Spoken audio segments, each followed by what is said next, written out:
Kericuhan ini terjadi saat ratusan warga dari 5 desa di Kecamatan Astana Jayapura, Kabupaten Cirebon, berupaya memasuki area pembangkit listrik tenaga uap 2. Massa yang ingin ikut berdialog dengan PLTU bersama kuasa hukumnya terlibat saling dorong hingga nyaris kontak fisik dengan petugas. Aksi ini baru meredam setelah petugas menahan diri dan memastikan kepada massa dialog sedang berjalan di dalam kantor PLTU. Kuasa hukum warga mengaku jika PLTU tidak memenuhi hak warga sebagai pemilik lahan yang tanahnya digunakan untuk proyek PLTU 2. Kita totalkan itu kurang lebih di angka 200, kurang lebih sekitar 200 hektar dari tanah masyarakat. Itu belum terbayarkan, Pak? Semuanya belum terbayarkan. Sementara pihak PLTU menegaskan jika proyek strategis nasional tersebut berdiri di atas tanah negara. PLTU menggunakan dan menyewa lahan seluas hampir 200 hektar kepada negara melalui Kementerian Lingkungan Hidup. Dan kita percaya bahwa dokumen negara adalah dasar dari kita dari awal untuk membangun proyek pembangkit listrik ini. Semuanya berarti itu, semuanya HTM. PLTU ini ada 195 hektar, itu adalah sertifikat milik Kementerian Lingkungan Hidup dan Kehutanan. Rencananya perwakilan kuasa hukum warga bersama Kementerian Lingkungan Hidup dan Badan Pertanahan Nasional serta PLTU akan melakukan pertemuan lanjutan terkait tuntutan atas ganti rugi ini. Akibat unjuk rasa ini, lalu lintas jalur Pantura sempat tersendat selama aksi berlangsung. Dari Cirebon, Jawa Barat, To Iskandar, iNews melaporkan.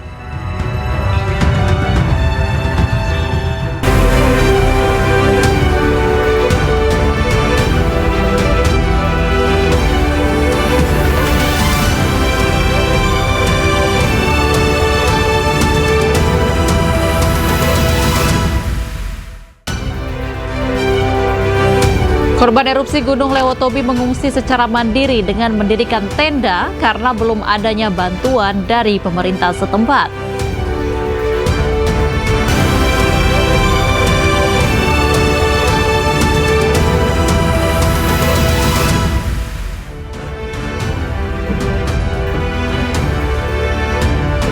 Halo, selamat malam pemirsa. Ratusan lapak dan puluhan kios di pasar tradisional Sri Bantas, Kecamatan Kediri Timur, Kabupaten Tabanan, Bali, ludes terbakar. Meski tidak ada korban jiwa, kerugian ditaksir mencapai miliaran rupiah. Bersama saya, Baby Kristami, inilah iNews Malam selengkapnya.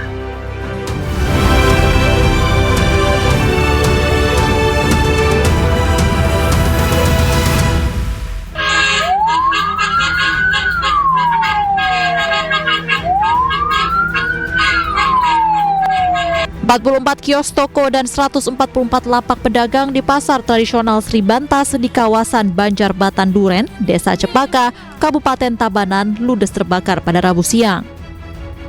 Diduga kebakaran berawal dari salah satu kios di tengah pasar yang mengalami korsleting listrik, hingga muncul api dan membakar barang dagangan di area pasar tersebut. Awal kebakaran ini terjadi di los ring dalam nih tapi pemicunya yang belum pasti tahu entah dupa tapi konsleting listrik. Besarnya kobaran api membuat para pedagang tidak mampu menyelamatkan barang dagangannya. Sementara itu 8 mobil pemadam kebakaran dikerahkan ke lokasi guna memadamkan api. Kira-kira kita mempergunakan tepatnya 8 BW. Damkar Badung 4, damkar Tabanan 4 BW. Dan kita bisa selesaikan selama kurang lebih 2,5 jam. Meski tidak ada korban jiwa dalam kebakaran ini, kerugian ditaksir mencapai 8 miliar rupiah. Dari Tabanan, Bali, Wayan Diana, iNews melaporkan. Pemirsa, hujan deras yang melanda wilayah Tangerang sejak Selasa siang hingga sore menyebabkan tanah longsor dengan kedalaman 7 meter. Musibah ini menyebabkan putusnya akses antara Desa Karang, Tangerang ke Parung Panjang, Bogor.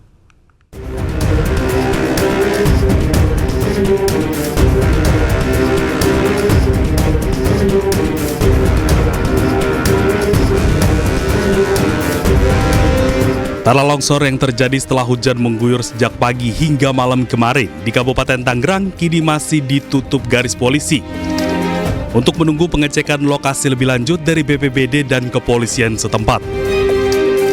Lokasi jalan yang berada di tebing dan berdekatan dengan Sungai Karangtengah menyebabkan tanah amblas sepanjang lebih dari 20 meter dengan kedalaman mencapai 7 meter. Akibat kejadian ini memutus jalur alternatif yang menghubungkan antara Desa Karangtengah, Tangerang menuju Parung Panjang dan Bogor. Jalan desa ini memutus antara jalan Kecamatan Parung Panjang sampai ke Serpong. Ini merupakan jalan alternatif apabila ada orang yang mau ke Serpong ataupun mau ke Parung Panjang. Nah sekarang jalan itu ya karena ada musibah longsor terputus. Ya dampaknya bagi warga, terutama untuk khusus warga Desa Karangtengah, ya itu. Jadi ada jalan yang terputus, terus banyak anak sekolah yang memang tidak bisa lewat ke situ. Tapi ya secara lisan Pak Lurah sudah minta izin ke pihak pengembang perumahan Insani untuk memberikan jalan lintas sebagai alternatif untuk menuju sekolah ataupun tempat kerja warga Desa Karangtengah.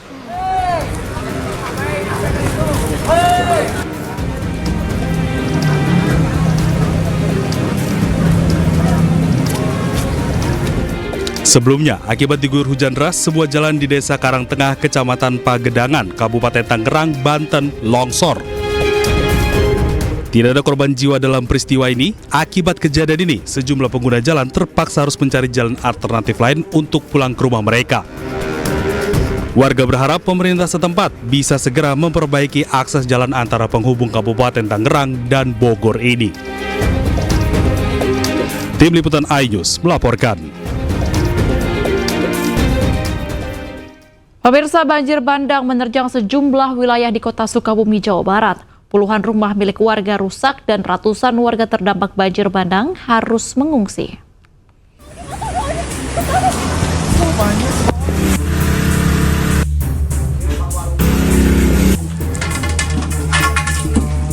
Banjir bandang terjadi saat Sungai Cikondang meluap hingga arus air setinggi hampir 2 meter menerjang permukiman warga. Sebanyak 66 rumah warga di Kota Sukabumi, Jawa Barat rusak akibat diterjang banjir bandang Selasa kemarin. Kerusakan paling parah terjadi di Kampung Cikondang, Kecamatan Citamiang, Kota Sukabumi. Dinding rumah sepanjang 5 meter jebol diterjang banjir bandang. Bahkan sejumlah barang milik korban hilang dan hanyut terbawa arus banjir.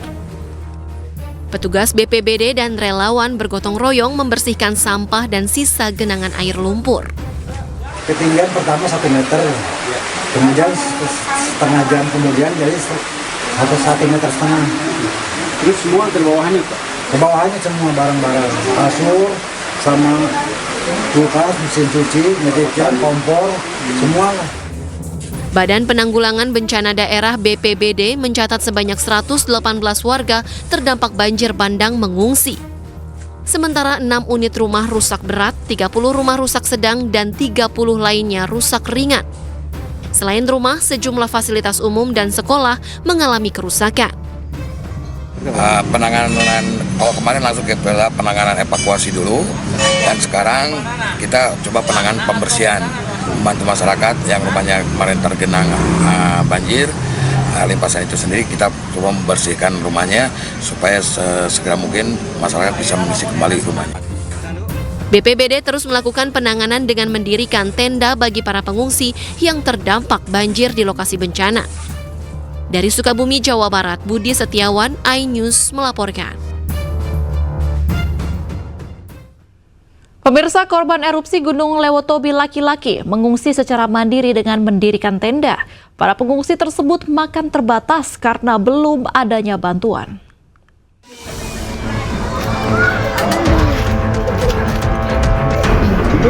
Ratusan warga korban erupsi Lewotobi laki-laki mengungsi di areal perkebunan Lamongan, Kecamatan Wulanggitang, Kabupaten Flores Timur, Nusa Tenggara Timur. Mereka mengungsi secara mandiri.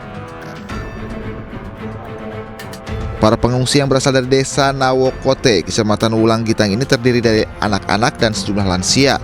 Korban menempati 2 rumah sederhana dan membangun tenda darurat. Namun mereka mengaku belum mendapat bantuan. Pengungsi hanya makan pisang dan ubi selama 3 hari. Kami selama mengungsi di sini selama 3 hari kami makan hadapan ubi dan pisang. Sedangkan malamnya nasi tidak seperti porsi biasa, sedikit saja. Karena berasnya sedikit. Berasnya dibawa dari rumah nasi. Sudah beberapa hari kakak makan ala kadarnya ubi dan pisang? Sudah 3 hari. Dari hari Minggu? Ya. Harapannya kakak bagaimana? Harapan dari kami pengungsi di sini bantuan khusus makanan untuk segera disalurkan ke tempat kami supaya kami ada bisa berkecukupan makan. Gunung Lewotobi laki-laki erupsi pada 3 November lalu. Akibatnya 10 orang dilaporkan tewas, sementara warga yang berada di sekitar gunung tersebut mengungsi. Saat ini status gunung masih dalam level awas. Masyarakat dan wisatawan dilarang beraktivitas apapun dalam radius 7 km dari pusat erupsi. Dari Flores Timur, Nusa Tenggara Timur, Joni Nura, iNews melaporkan. Pemirsa, hati-hati dan waspadalah saat Anda memarkirkan kendaraan baik roda 2 maupun roda 4. Di Sidoarjo, Jawa Timur, sebuah motor yang sedang diparkir di halaman sebuah toko karpet raib di gondol maling. Pelaku berhasil membawa motor curian kurang dari 1 menit.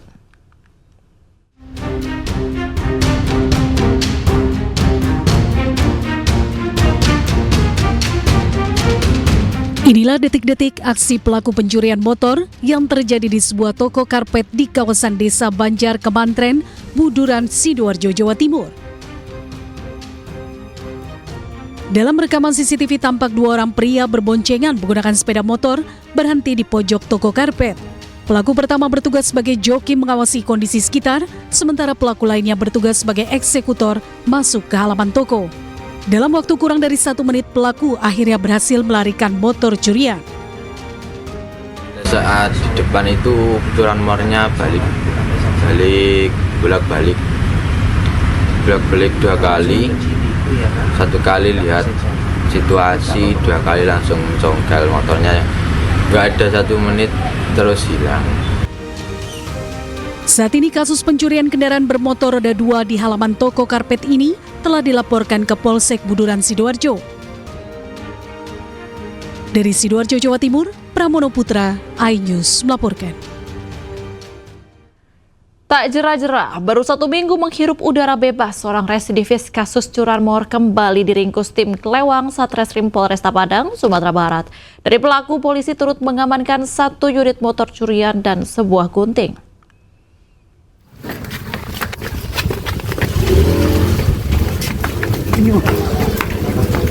Oi.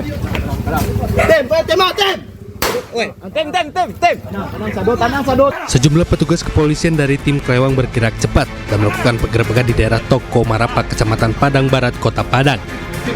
Setelah mengetahui informasi keberadaan pelaku curanmor, petugas terpaksa mengeluarkan tembakan peringatan ke udara lantaran salah satu pelaku berusaha kabur saat hendak diamankan di TKP. Dari penggerebekan ini, petugas berhasil mengamankan 2 orang yang diduga pelaku curanmor dan penada barang curian, serta 1 unit sepeda motor curian. Kedua orang tersangka selanjutnya digelandang ke Mapolresta Padang guna menjalani proses hukum lebih lanjut.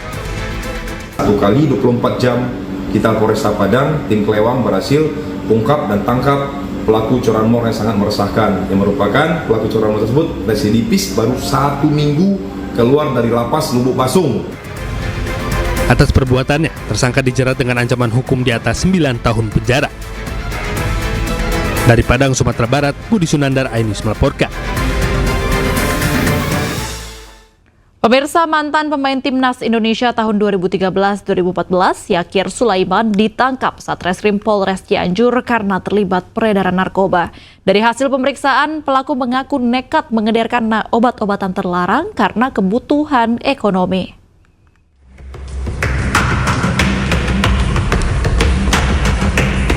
Inilah Syakir Sulaiman, 32 tahun, mantan pesepak bola Timnas Indonesia tahun 2013-2014 yang ditangkap oleh Satreskrim Polres Cianjur, Jawa Barat.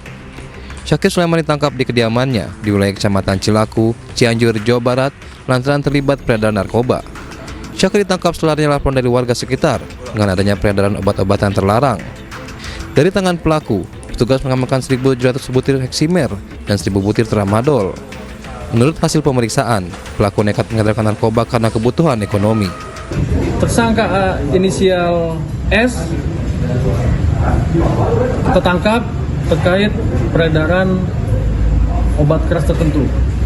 Dengan barang bukti yang kita temukan yaitu sebanyak 1.700 butir obat tramadol dan 1.000 butir obat eksimer. Setelah kita lakukan penangkapan, kita profiling terhadap yang bersangkutan, ternyata ex pemain bola. Akibat perbuatannya ini, Syakir Sulaiman dijerat Undang-Undang tentang Kesehatan dan terancam pidana maksimal 15 tahun penjara. Dari Cianjur, Jawa Barat, Muhammad Andi Ihsan, iNews melaporkan. Pemirsa, Direktorat Reserse Narkoba Polda Metro Jaya menangkap 3 orang kurir narkotika jenis sabu dan ekstasi jaringan Malaysia yang diselundupkan melalui salah satu pelabuhan tikus di Provinsi Riau. Untuk mengelabui petugas, para pelaku memasukkan ratusan kilogram sabu dan puluhan ribu butir ekstasi dalam dashboard dan kompartemen mobil untuk dikirim ke Jakarta. Tim Ditres Narkoba Polda Metro Jaya menggeledah 1 unit mobil yang dikendarai 2 pelaku berinisial AM dan A.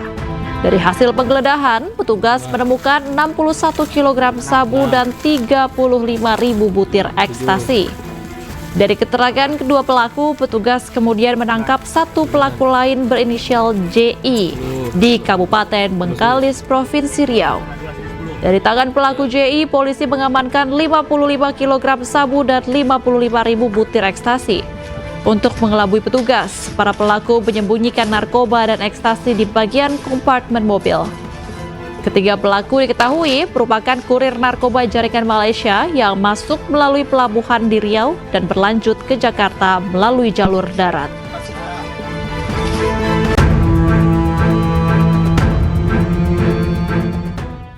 Pemirsa, Edward Tanur, ayah dari Gregorius Ronald Tanur, menjalani pemeriksaan sebagai saksi di Gedung Kejaksaan Tinggi Jawa Timur. Informasi selengkapnya usai jeda, tetaplah di iNews Malam.